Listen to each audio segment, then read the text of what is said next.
soul. I am beautiful, I am bountiful, I am bliss, I am, I am. I am, I am, I am, I am. I am, I am, I am, I am. I am, I am, I am, I am. I am, I am, I am, I am. I am, I am, I am, I am. I am, I am, I am, I am. I am, I am, I am, I am. I am, I am, I am, I am. I am, I am, I am, I am. I am the light of my soul. I am beautiful, I am bountiful, I am bliss, I am, I am. I am the light of my soul. I am beautiful, I am bountiful, I am bliss.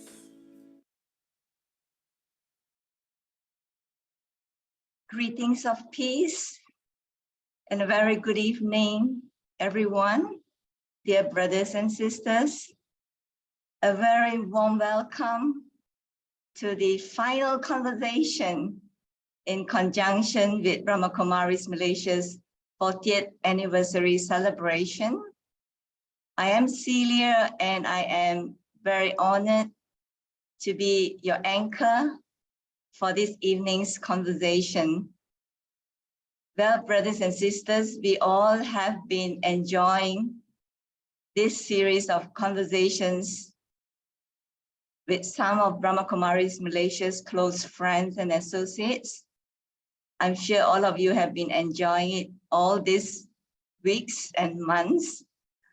Well, no matter how good something is, it must come to an end, right? And so today's conversation is the last, the final in the series. And we have with us this evening a very, very warm and special person, Reverend Father Xavier Andrew. Well, very warm welcome, Father Xavier. How are you today? Thank you, sister. I'm very good. Great, Nice great. just here with you. Thank you for joining us this evening. And let me introduce Father Xavier to all of you before we start the conversation.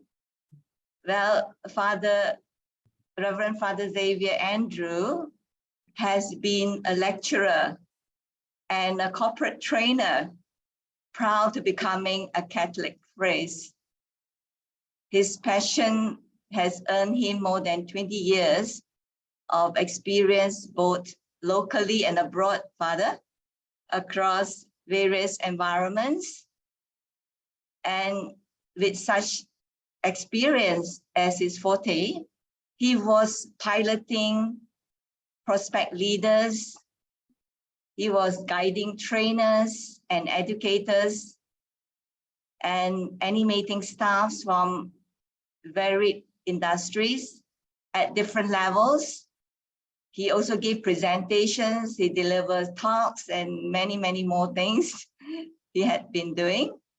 And he always takes a non-sectarian approach in all his presentations, so as to make sure that he gets the personal touch and universal flavor to his listeners. And now, Father Xavier is currently the parish priest of the Church of the Visitation in Seremban, Negeri Sembilan, Malaysia. And he is heading the Kuala Lumpur Archdiocese Ministry of Ecumenical and Interreligious Affairs. So, Father, I think you have a very unique journey. You have more than 20 years in the corporate world, training and educating people, and you were naturally good at that. you were also gifted and have with you the passion to do that job. But still, nevertheless, with all that you have achieved, you left all that and dedicated your life to become a priest. So, Father, can you share with us a lot more secrets that you have behind you about your background and your profession? Thank you, sister, for that those beautiful words from you. I'm actually very honored and pleased to be in this program with all of you, to dear listeners and Brahma Kumari brothers and sisters. Thank you to all of you for taking this time off to listen to this conversation. Well, it's a long journey for me. I started off with a great desire to serve as a priest. But along the way, like we all have different journeys in our life, and there are a lot of rocky mountains and hills and valleys and paths to go and pass. So it was the same with me, and there were a lot of distractions. So I decided to, after my training to the priesthood, I decided to leave and continue my life outside in the corporate world, in the secular life. And while at that, I decided to go into teaching, and then afterwards did my postgrad studies and lecturing and corporate training. While doing those things, I felt that there was lack of fulfillment in my life out there. At the pinnacle of my corporate life, there was some success coming in, but still there was lack of contentment inside me. It is not that outside is bad, but personally, I felt that I want to go back and serve God in a different way. And as a priest, naturally, we speak about God. And so that was what I was yearning to do again. So I came back to the church and I got ordained not long ago. And now I am the parish priest in Visitation Saramban. And all along, there was this search nudging inside me to want to do something more. And since it was already planted, the seed was already planted in me. My mom was a very religious person. I wouldn't say spirituality as such, like all of you are journeying in. So, but all the same, she had planted this little seed in me to serve God. And as being a Christian from a Christian background and tradition, she said, what better way than to become a priest? And that seed planted there was going on. And that's where I went out and I came back. And now it is so fulfilling in me to be able to serve God and his people as a Catholic priest. So the gist of the journey, sister, I share with all of you. It was rocky times and all, but it's really fulfilling. Those lessons all along, it was not regretful moments, but lessons learned. Lessons learned to be able to go further, go deeper into my life. Yes, this is what my journey and the gist of my journey, I would say. Yeah. Well, very beautiful. Thank you, Father, for that. So you were all along interested in spirituality because your mom had planted that seed. And so, yeah, you took that step, right? You said, yes. Yeah.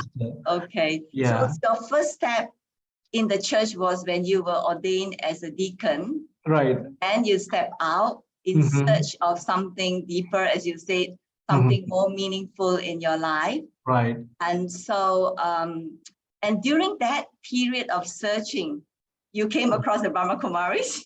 Because I heard that you had some connection with Brahma Kumaris. So can you share how and where do you come into contact with the Brahma Kumaris? Okay. Yeah, vast majority of people out there. I mean, we are all in a mundane world out there, and so it has become a very ritualistic life in every sphere, even be it religion, be it social life. And so I wanted to. There was a deep prompting within to search for more. And so I often see all religions, with great respect to religions, they are beautiful. They have got lots to teach us, but they are often heavy on rituals.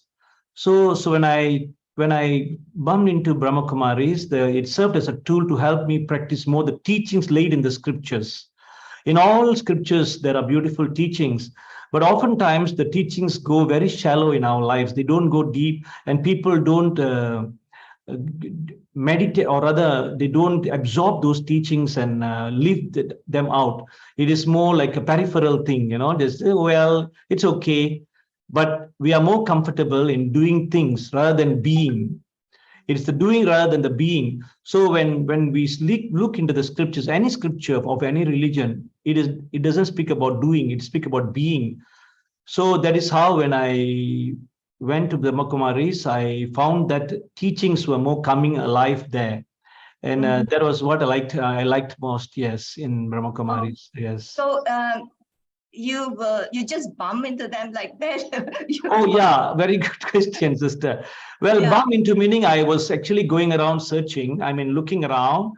And one day I saw this center with that meditation. Meditation is one thing that always attracted me very much. You saw the red light? Yeah, I saw the red light inside and I saw the board outside. So the red light, so the board with the word meditation, I have always have this passion for meditation. So when I saw that, I said, let me try, I went with a friend of mine and both of us decided to go in, and then we got acquainted. And then I went to the 7-week journey, the 7 days course. So that kind of brought me greater interest to know more about what this is all about.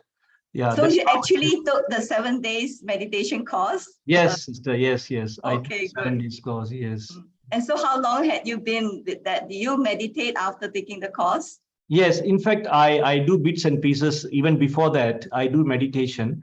But with this, a little bit more organized and more disciplined, I would say, came into my life.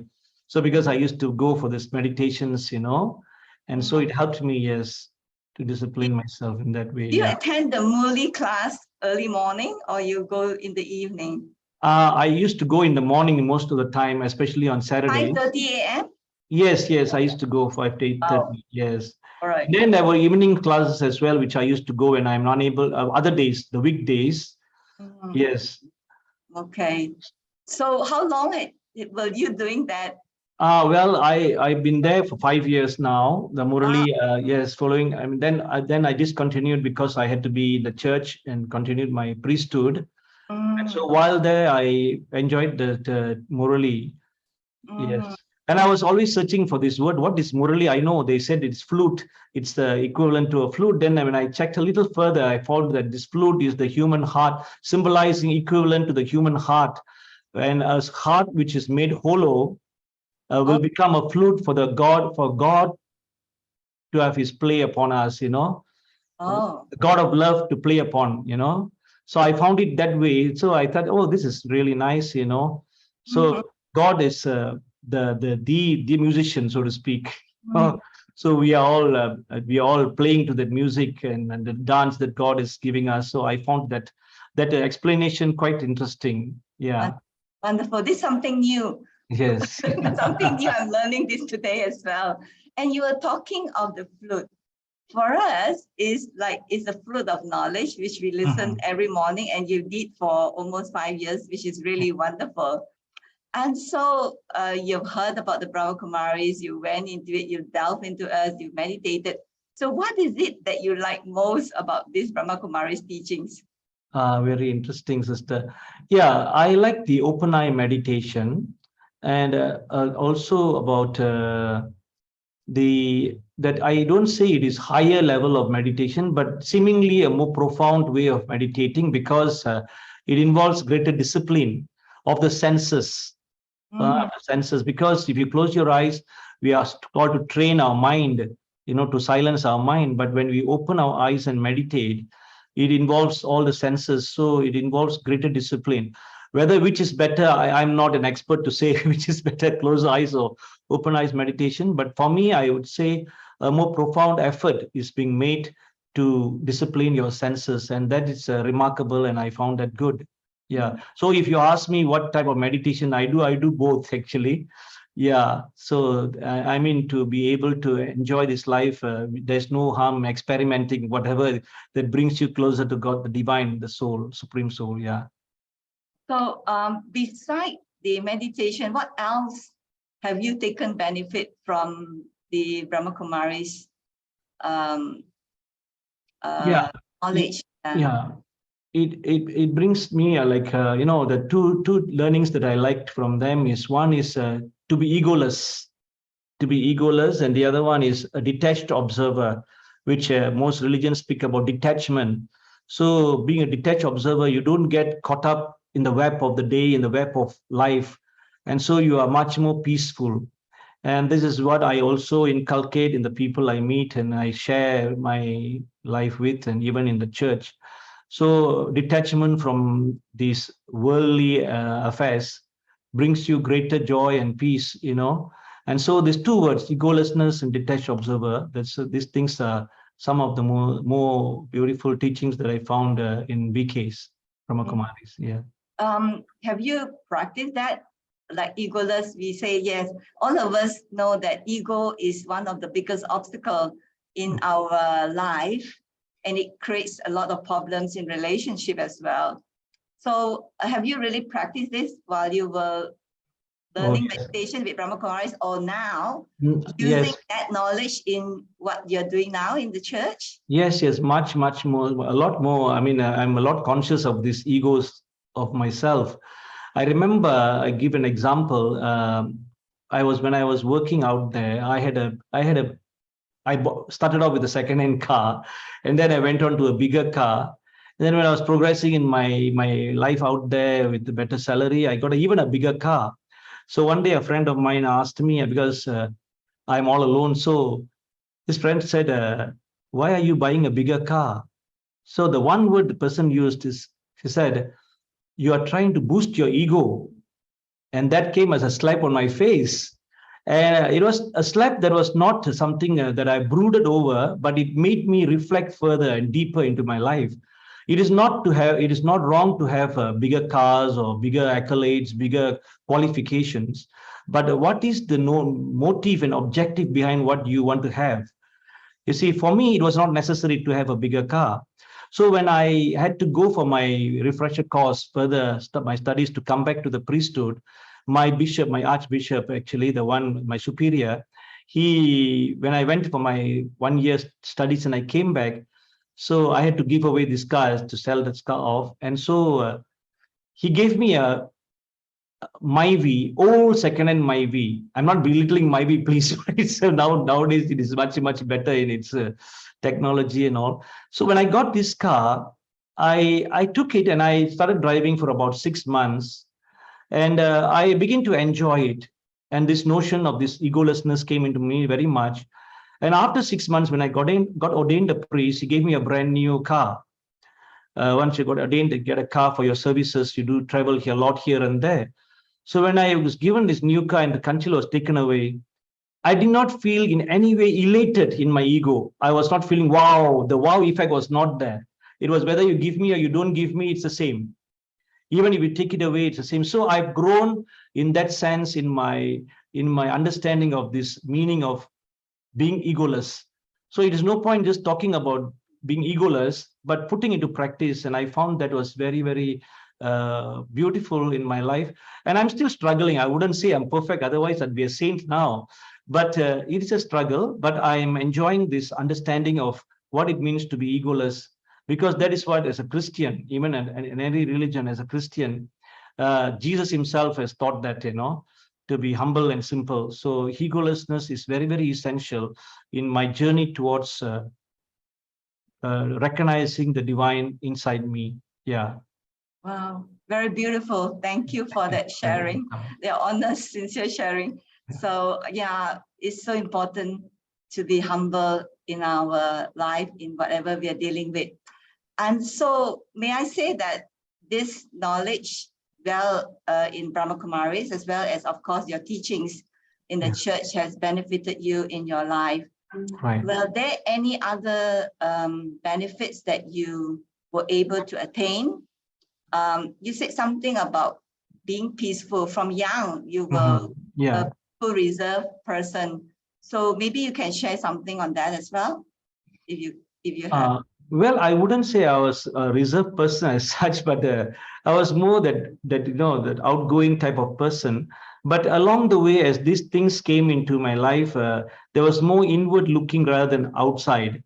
I was more inward, and that is why for me, like meditation would be something that is not with my personal understanding. It is not. I term it as formal or informal, or rather conventional and unconventional, which means sometimes you sit in meditation, which is essential, in meditation, whether it's open eyes or close eyes, in silence, and you get connected. I like the word connected to the divine.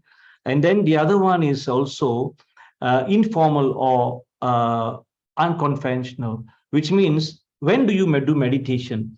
To be able to do it anytime, any work that you are doing, be very conscious about your work that you are doing. And that brings about this understanding of do it in the present, in the now, right now. What am I doing right now?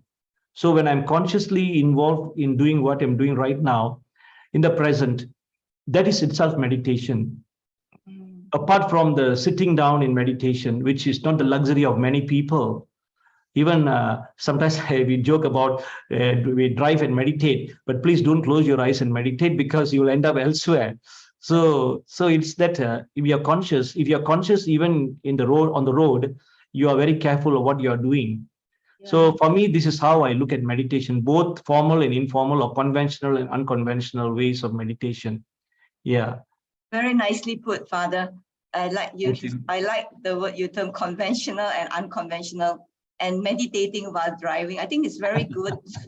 And Yeah. we are trained also here in Brahma Kumaris to what we use the word karma yoga. That means Yeah, while doing actions, right. we are in yoga, we are connected, like you say, with the divine, we are connected with God.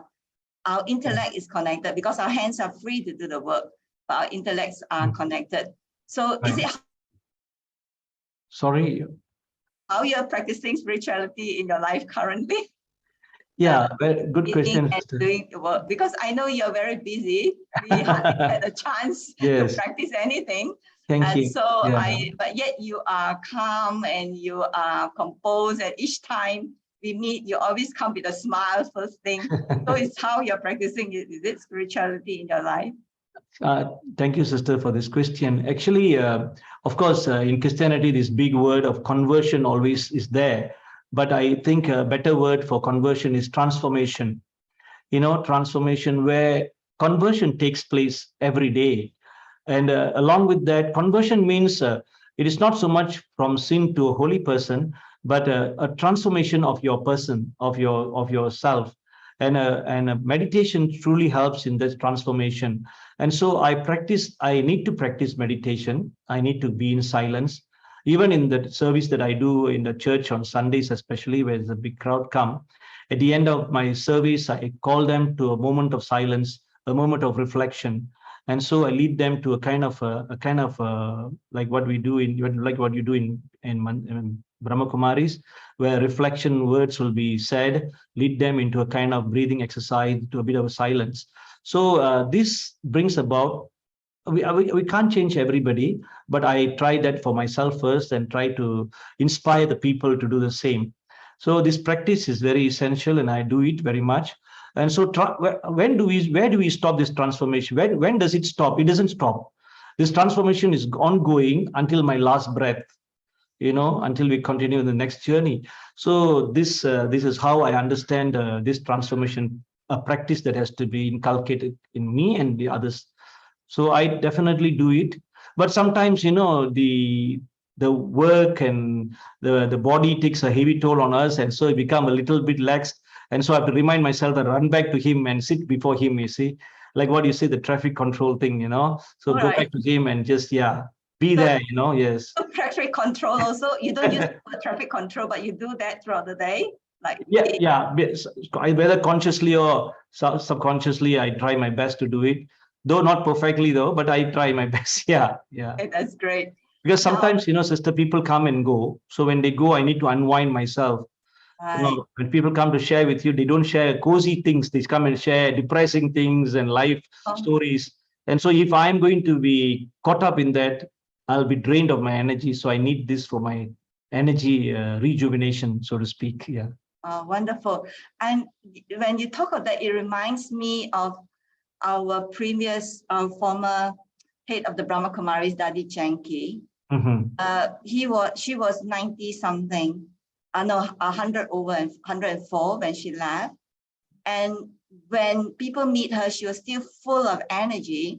And one day, one question came about why is she always so full of energy? She said she doesn't waste, and each time when people come and speak to her of, like you say, problems and issues, she will connect that to the divine, to God. And you're doing that. You are really practicing it without really maybe knowing it consciously. So Yes, that's sister, wonderful. because yeah, but I think she's at a very, very high level, I think.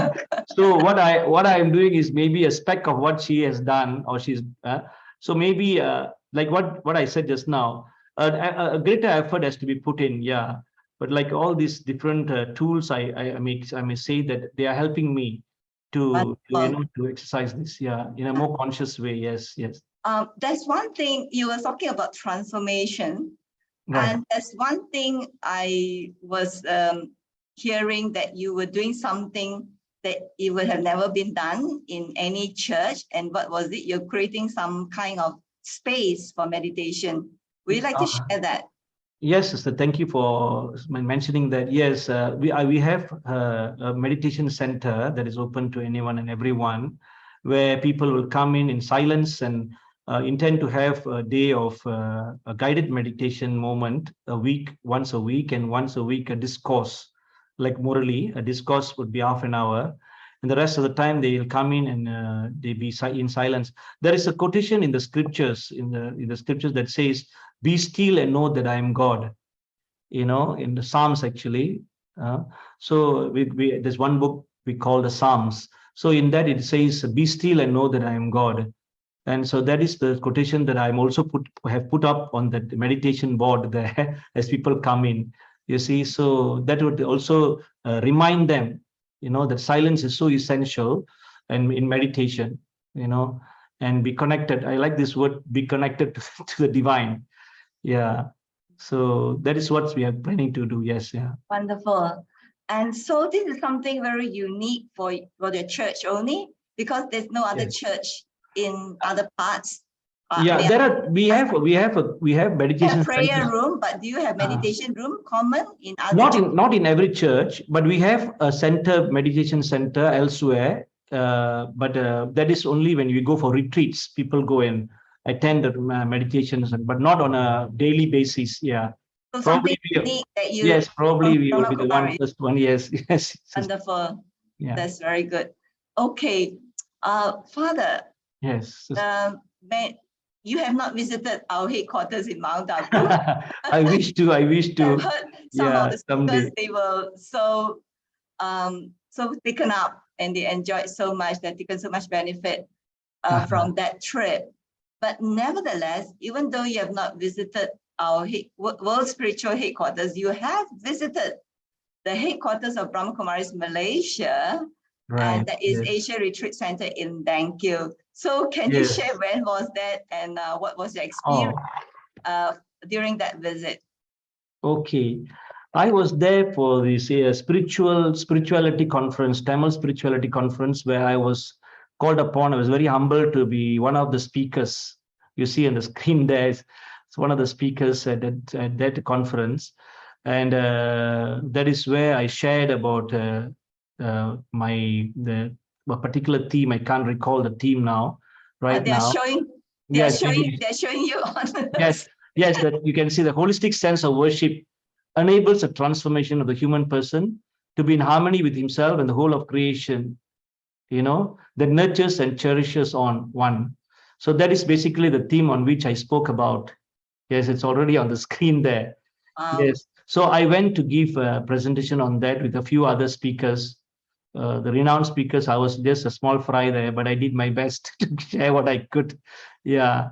So that is the picture where I'm given that participation and speakers certificate. Yes. It was a good experience, sister. It was a nice experience having met so many other BKs there.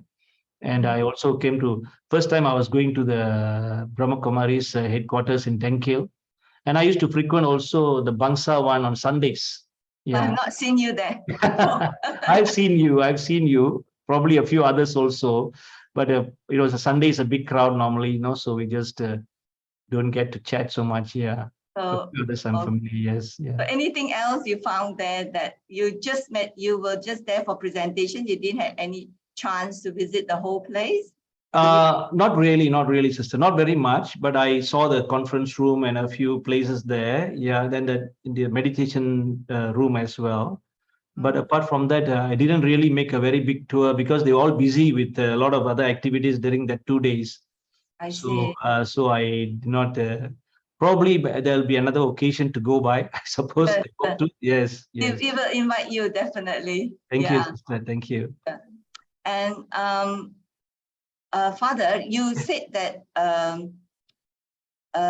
you had the experience of something on the higher consciousness, something like, yes, sorry, it was something on positive addiction. Addiction is a negative connotation, but yet you said something that about this positive and you attracted to that. So what was it that the Brahma Kumari's teaching that let you have the feeling of positive addiction? Yeah, basically, it's this silence and meditation, sister. See, it's a kind of addiction that you have to get into because today very many people speak about silence, meditation. It's a taboo. It's something which is very alien, which is because the world is in such a mad rush. People are all rushing here and there, everywhere. So when we speak about meditation and silence, it's become so estranged. People are. For me, it has become a kind of addiction that I want. It is not enough, I would say, because like the morally sweet teachings, I want more and more of this.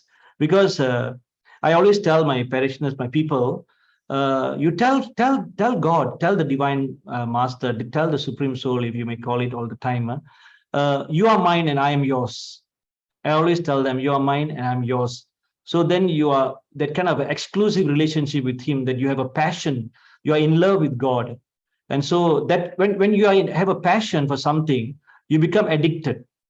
It could be negative addiction, it could be positive. Positive will be healthy addictions, like you sleep at the right time, you get up at the right time, you spend time in silence at the right time. So all these are positive. You eat right food. So for health reasons, you eat the right food. These are all disciplines. So likewise, these positive and healthy addictions really will be good to. I go a little further and say, for your soul to dance, enable the soul to dance. So are you dancing now? Yes, of course, yes. You see, people will say this is crazy, because how the soul can dance. Like I remember sharing, I used to share with people, where we have a park behind this, in Sramban, behind our church, where I walk in the park quite often just to keep myself fit. So I walk clockwise, then I walk anti-clockwise. Almost everyone walk clockwise. So one of my friends, one of my parishioners, my church friend, was walking one day and he looked at me and said, "Hey, Father, you're supposed to be walking this side. You're walking anti-clockwise." I said, "I am different." I jokingly said, "I am different." And then I said, "I don't want to walk following the back of people. I want to walk when I meet people face to face." And so as I look at them, they look at me and I smile. And oftentimes when I smile, they stare back at me. Some will try the faint smile, trying to smile, and some will not smile. Some will give a broad smile. And as I went on doing that all the time, after a while, before I could initiate the smile, they start the smile. Those who don't smile, they start smiling at me. And so for me, I would always tell people, create a moment of heaven, a moment of heaven for the other. A moment of heaven. Oftentimes when people ask you, where is heaven, we point up, where is hell, we point down. But heaven and hell are here. How you experience it, how you live it out. And so that is how I look at it, So create a moment of heaven for the other, and that is what the soul that is dancing would do, So many people are finding it so difficult to smile, so stressed up. So when I smile at the other person, a moment of heaven comes, and maybe that person may smile and a little stress may go. Never mind if it is only one moment, a second, a minute, doesn't matter.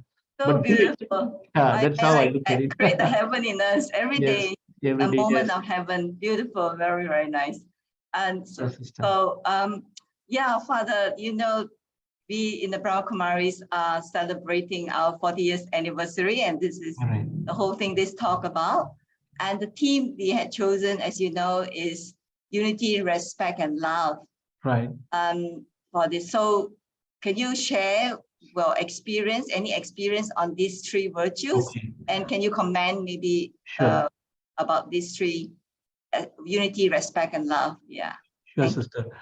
Speaking about unity, like we have lots of activities being done. And incidentally, I am also like you introduced me in the beginning, I'm the head of the ecumenical. Ecumenical means the church, Catholic Church with other churches, other brethrens, and also of the interreligious affairs. So I make effort to, or rather we have programs where we will bring together people of different faiths. And for instance, we have Unity Walk, we have Peace Forum. During Christmas, we have fellowship, Christmas fellowship, and Christmas carols perhaps, and also other festivities. And the one thing that bring all of us together, I think, music and dance and song. And I also, when I was at the Brahma Kumaris, every celebration that you all have, I think you celebrate all the celebrations, all the festivities like Christmas, Deepavali, and Hari Raya, and Chinese New Year, and all the other. So at that moments, I witnessed that also, and I try to bring about that in our church circles also. And unity is always tied with harmony. Where there is unity, there's harmony. And if you see in this whole country, Malaysia also, there's so much of divisiveness, so much of alienation, segregation. And so unity is a very essential thing, because we are all created creatures of God. That includes even the trees and the birds of the air and the lilies of the fields, and the creatures in the sea and the ocean. So I think you have put the picture there. So this brings about a sense of unity.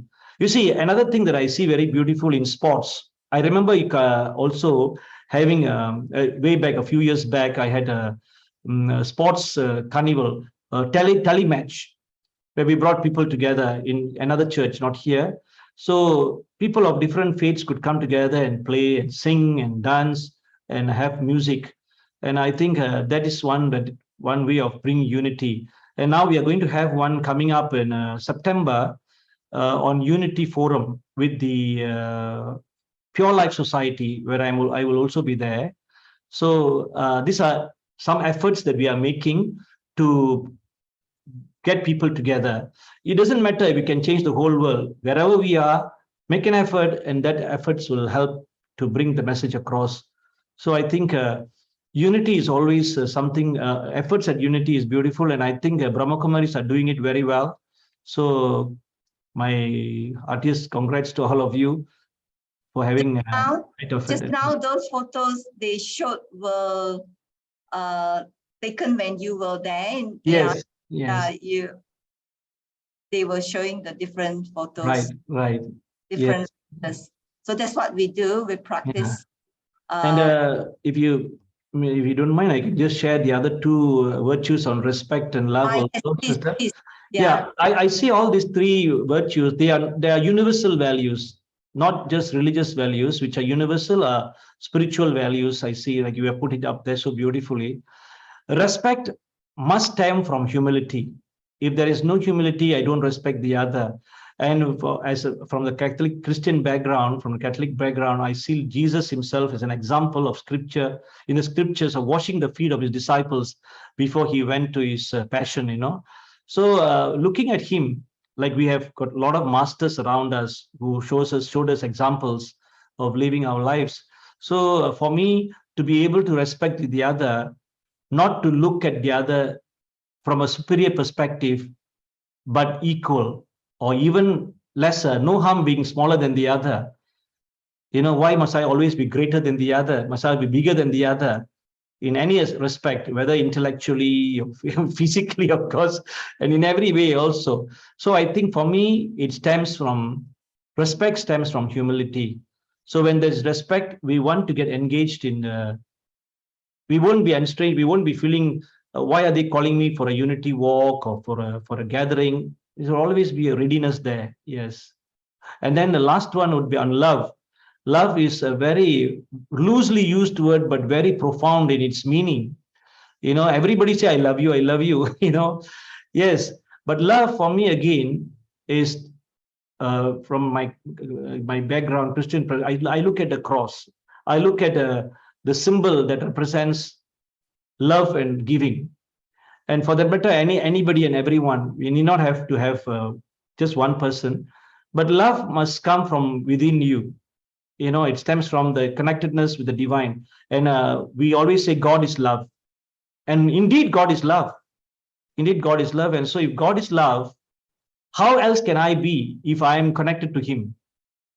And when I am connected to him, love will just flow.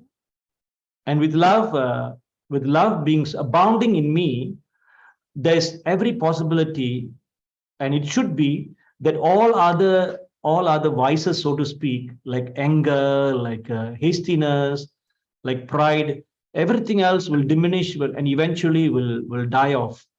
So for me, what you have chosen, the three themes, unity, respect, and love, are so beautifully fitting in. And this is what we have to recognize in each other. And I don't look at persons as coming from different religions or different races, but all are souls, all are God's children. And so naturally, if the other person is God's child, how else can I behave? But that's the way it is to be, because He's love. So that is how I look at these three themes, sister. Yes, yeah, Beautiful. Very nice. About this theme, right. there was some experience you were sharing about the three theme. Can you share on that? I think we do have a little bit more time. About the three. Yeah. And how would this team, can you envisage that would help us in bringing about unity in the society? Can you envision that to bring this in Brahma Kumaris, harmony and unity in society, the role of the Brahma Kumaris? Yeah. So Brahma Kumaris, I think so far you have been doing remarkable, but we should not be conceited. We should not be just, well, that's enough. In life, we should not stop, because God has created us with great potentials to soar the heavens, so to speak, like an eagle. I always tell people, don't be a chicken, just always pecking onto the floor, on the ground, and, just flutter your wings and you just can't go so far. But be an eagle that glides in the skies, and if you look at an eagle, how gracious its wings are, it flows and it doesn't flutter and around, and whereas the chicken is always pecking on the ground and is making a lot of noise. So for me, Brahma Kumari is that beautiful that potential of an eagle is there in the Brahma Kumaris. So I think you can play the role of building bridges among different faiths. You can continue playing the role of building bridges among different faiths, and then that in that way, people will understand more and more what they are here for. So I think that call that you have, if I envision that, probably you can play a bigger role in continuing in this building bridges among the different faiths by using these three themes, by using these themes to reach out to people, not necessarily different faiths, but also NGOs and society at large. Yeah. So in that way, I think you will already, you're already doing it, but God has a plan for everyone. So through this organization, if you might call it, that you can continue moving on to greater heights, and that's how I see it like in the Brahma Kumaris. So maybe you could consider that among yourself, can carry it through, and I see that people have. We can't reach a vast majority as yet. I think you're doing your best, even in the church, even among our faith people of our Catholic faith or Christian faith. People are all still struggling in their faith life, so likewise, every effort counts. Yeah, so I see that. So maybe this could be an effort on your part, which you're already doing. I would say the Brahma Kumaris are already doing it, but as I said, don't be conceited. Like myself also, I don't want to be considered and say, oh, well, everything is done. No, as I said, until the last breath, this journey must continue, to reach out to every other human being, whoever we can reach out to. We are, like I said just now, create a moment of heaven. But probably you're creating more than a moment of heaven. You're creating a few hours of heaven for people. So I think that should be welcomed. Yeah. Yes. We are trying to create heaven on earth. Yes. This is Yes. our aim, that the whole world will become peaceful. Yes. Right. Everyone live in unity and harmony with love for one another by connecting our love with the most beloved, the divine one. Absolutely. You Absolutely. are playing your role in different ways. We are the same, but also on different journey, different path. So that was very, very beautiful. And what are your good wishes for the BKs? You know that we are Yes. doing, like, this So is I one think, of the projects. I don't know whether, of course, we one of always the wish each other well. yeah, Yeah, we we have always wish each other on. well. Sorry, sister, you're saying something? I said that this is one of the programs that we have embarked on Right. as part of our efforts to meet with the people outside, to share with them who we have known, who we are engaging with, and like this program. And there are many more we wish to do, so that everyone in the world, in Malaysia especially, and in the world, may experience that little drop of peace. It's so peaceless. Everything is so uncertain in the world nowadays, but at least that you said a moment of heaven, definitely, and a moment of silence, a moment of peace, a moment of connectedness with God. I think that would be so beautiful. So I'm sure with your good wishes, everyone's good wishes, will be able to move along in that path towards achieving our aim. Yeah. You see, as a human being, one beautiful thing that we all should do is to think of the other rather than of yourself, So I think Brahma Kumaris are playing a very beautiful role in welcoming people of all walks of life. And so my wish for you is that you continue to be a bastion, an example of spirituality that calls for a greater soul consciousness, because the soul consciousness is very important for us to have an understanding of who God is.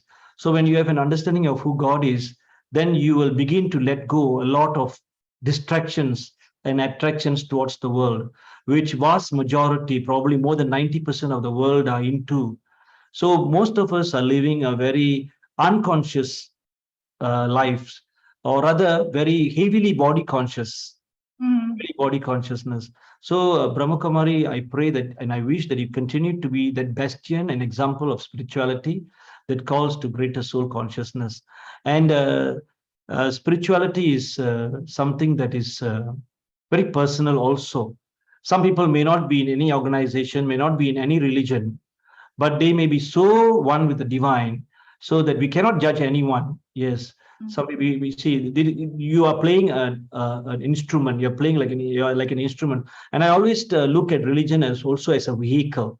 Every religion is a vehicle towards God. God has desired us to use this as a vehicle to understand or to experience Him. So even in a religion, people may not experience God, because we are all caught up in that body consciousness that we want to do things. So I said at the beginning of this session that we are not here to be doers, but to be. Just don't become doers, but to be at the feet of the Lord. To be at the feet of the Lord is more important than to do things. Of course, then you may ask, oh, then that means we don't need to do anything. You're saying that we don't do anything? No.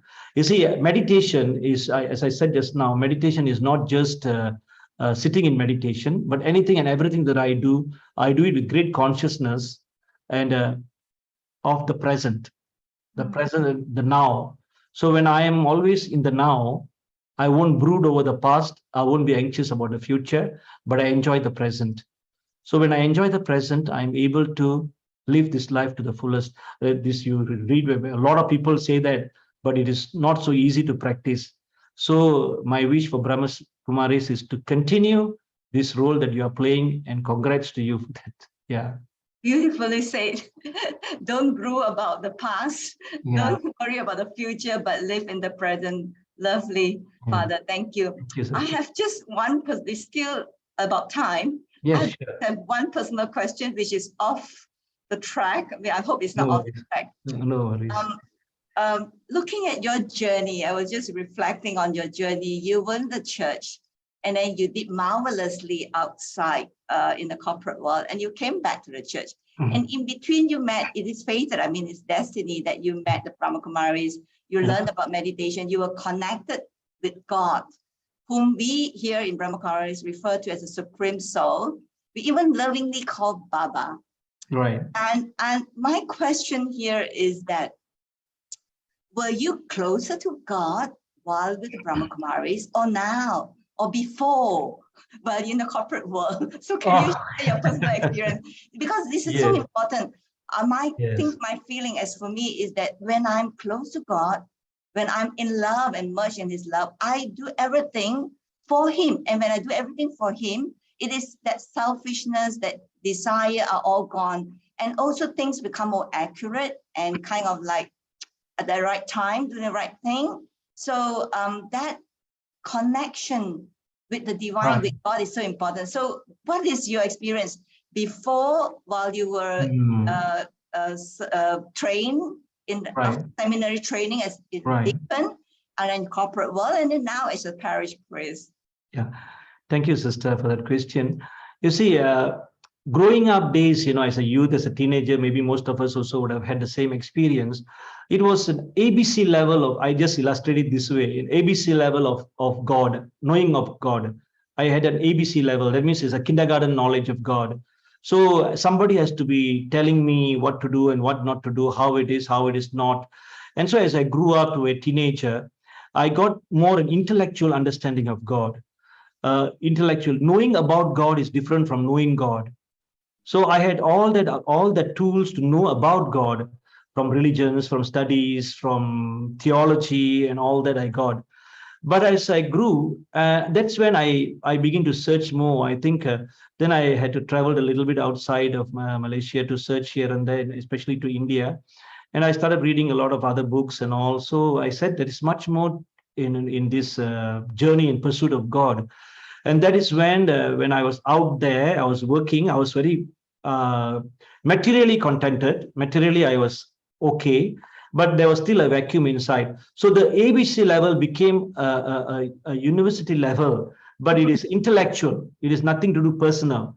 So we cannot compartmentalize God and say it's ABC level, it is university level, or it's above that. So when I went to the Brahma Kumaris, it has helped me to open the horizon a little bit more, beyond the intellectual stuff, and then there was a little bit more a deeper understanding of connectedness to God, and then when I came back to become a priest, then when I continued my journey as a priest, I'm using all the different resources, if I may say, not so much tools, from all the different learnings, including from BK, to to enjoy this life. And it is no more an intellectual knowing, but it is a personal knowing of God. And so now, for me, it is a personal knowing of God uh, through this tradition, through this journey of mine as a priest. And so I want to share this personal knowing of God to people, not just believing in God. You see, in believing, we don't have knowing, but in knowing, there is believing. I hope, I don't know whether people understand this, but in knowing, in knowing, there is believing, but in believing, there is no knowing. I mean, I believe in God, but I don't It know is God. blind faith, is it? Sorry? Blind faith, yes, That yes, knowing yes. just blind faith. Yes. So Just God is not up there in the heavens. God is very personal. He's here. He's within you. He's around you. He's everywhere. so And can so, I say that God, you are now closer to God oh yes, yes, in terms of sure. your relationship? Faith, yes, in terms of my faith, my relationship, and like I said just now, how far have I gone? How have I gone? I cannot say that, because it is relative.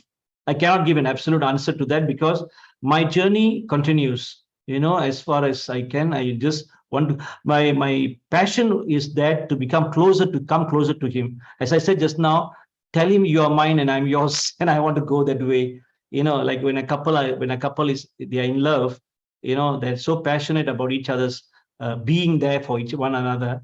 So this is where I want to journey further and bring this message to as many people as possible through this ministry of mine as a priest. Yeah. Okay. Thank you, Father, so much. I think I've gone a little bit beyond No time worries. No. because this is the Yeah, last I'm worried session. I about. think Yeah. you want to give the most to the Sure, audience. sisters. And so Yeah. really, thank you so Welcome, much sister. from Thank you. your sharing from the heart. Thank you, Really sister. appreciate that you have joined us, even with very little short notice. No worries. Yeah, so acceptable, and I really appreciate you for all Thank you. the sharing you have shared with the audience. So thank you so Thank you, much. sister. We hope that you come and visit us, Yes. whether it's in Bangsar or in Yes. headquarters, and perhaps to our headquarters in Mount Abu, Yes. Rajasthan, India. Sure. Why not one day? Yes. Come. Possible. Yes. Okay, once again, thank Thanks you. to you all for this warm welcome to me, and I hope you benefit from this little sharing of mine.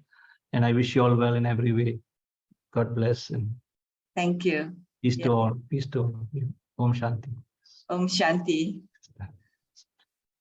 So, dear brothers and sisters, as this is the last session, I would like to extend my heartfelt thanks and sincere appreciation for being so loyal, so dedicated every week after week in joining us for this conversation. I'm sure you would have learned a lot, enlightened you a lot, and enriched your life in one way or another.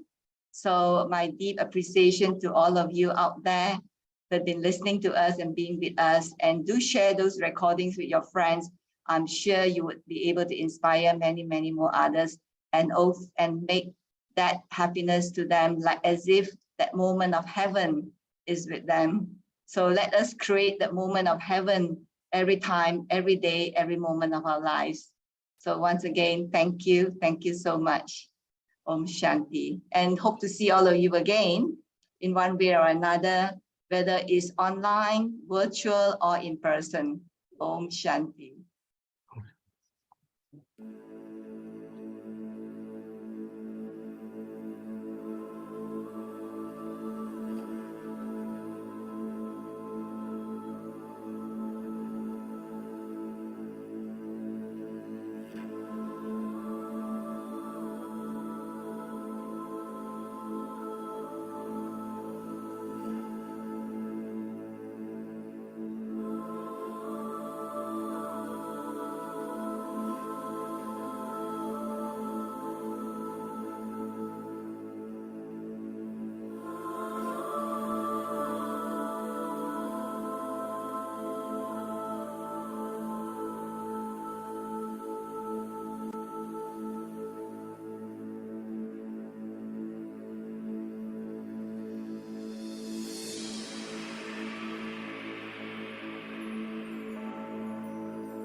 Do you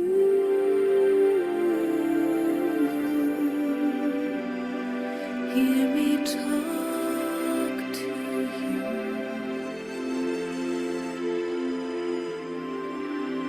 I whisper through doorways and pathways of your mind, clear like the morning dew, and fresh from my journey across an ocean of blue.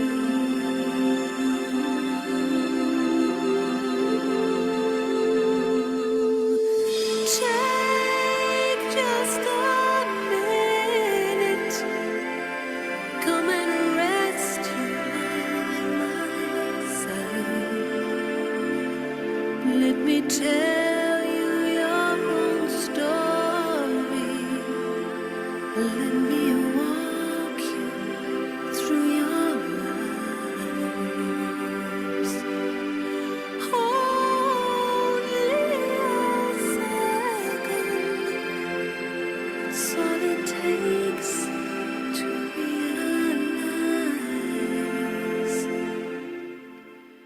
there's 100,000 angels by your side.